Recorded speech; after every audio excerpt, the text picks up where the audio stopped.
നാമകീർത്തനം ഉണരും പുലരിയിൽ തിരുവാക ചാർത്തു ഞാനോർത്തു പോകും.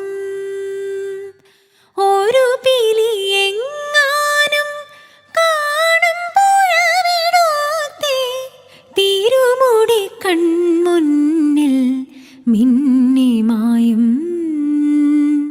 തിരുമുടി കൺമുന്നിൽ മിന്നിമായും.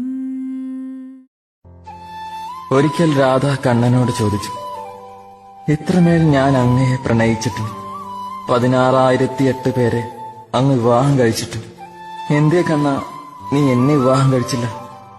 കണ്ണൻ ചിരിച്ചുകൊണ്ട് പറഞ്ഞു, എന്റെ പ്രിയ രാധ, വിവാഹം രണ്ടാത്മാക്കൾ തമ്മിലാണ് നടക്കുന്നത്.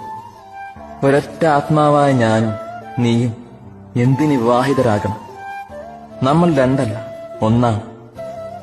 പ്രണയത്തിന്റെ അവസാന വാക്ക് വിവാഹമല്ല, മരണം വരെ പ്രണയിക്കുക എന്നത് മാത്രമാണ്.